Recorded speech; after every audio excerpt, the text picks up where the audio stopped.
I think it's also important to recognise, and I don't want to dwell on this too long, that the way in which the academic subjectivity is tied into texts. I mean, we, in a sense, find out who we are by the way that our writing is actually received, and we can position ourselves in the field with who we cite and who we side with, and people can read that in our kind of work. So there's a kind of process of formation of subjectivity or identity that happens through text, but it's not a kind of neutral process. It's obviously not kind of free choice. Some people will have seen me talk about this before. It's a kind of adaptation of Fairclough. You know, that the process of mediation is a really important one in the formation of academic texts.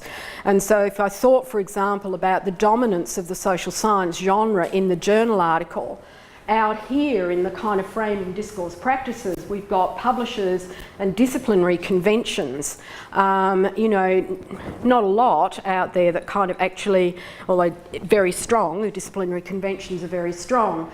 But in here, what we have is the practices of a whole bunch of referees and editors, and they can be very conservative. The kind of mediating logics that go in here can act in a very kind of reproductive way, in the way that the kind of field works. It's not necessarily something, I'm on a lot of editorial boards, but it's not something that I've heard discussed a lot in the editorial boards that I'm on. They may be in other journals. The only one where it gets discussed is Educational Action Research, where I'm actually one of the editors.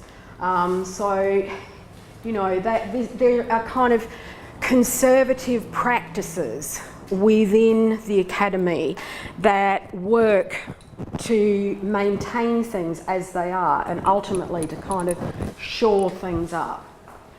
So I want to turn to your position, really, and what I would understand now for a lot of you to be a kind of academic precariat, that some of you may be extremely fortunate and be able to go from PhD to postdoc to permanent job. That's increasingly a rarity, I think, and the process of publication is really key to how well it is this process around the precariat is actually able to be kind of managed.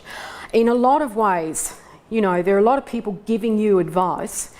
In a lot of ways, including me, I want to tell you not to take a great deal of notice of it, really, because we know the field as we advance through it, and I think it's changing really rapidly, and I'm not sure that we all actually know the strategies that are going to be successful.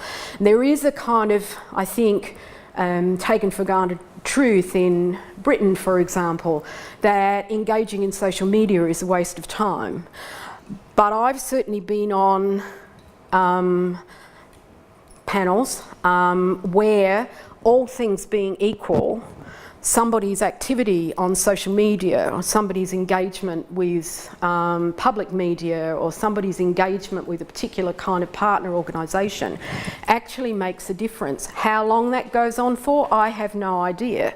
But I think there are, it's hard. I think it's hard to say exactly what's going on, except I think we can see what the ask is. I think we can see what the kind of big expectation is, which is no longer simply to write journals and journal articles and books. It's also, I think, to demonstrate some kind of impact. The impact agenda, if it's not in your location, is probably coming, courtesy of things like the European project and what works kind of rhetoric. And we're also increasingly, I think, being expected to engage with a range of other publics. In Britain, that's called public engagement. It might be called different things in other places, but something that might once have been called public intellectual work is being reframed in ways that are kind of interesting and are important to unpick, and I'm just going to kind of leave that sit there to think about what the difference between, say, public engagement, which is where I'm kind of telling somebody what my research is and how they might want to take it up in order to get impact, and what public intellectual work of the kind that Bourdieu did, for example, engaging in conversations with farmers who are striking about their lack of capacity to sell their stuff because of globalisation. The difference between those two kinds of activities, I think, is important. But nevertheless, it's a big ask. And I think Foucault is probably helpful here as well in thinking about the ways in which this is not simply about my career advancement, it is also about the formation of particular kinds of academic subjectivities. It's not just about me, it is about me being made a particular kind of academic. And you can't tell me that the shift of the PhD to publication hasn't got anything to do with getting people ready for the new kind of academic publication economy that now exists.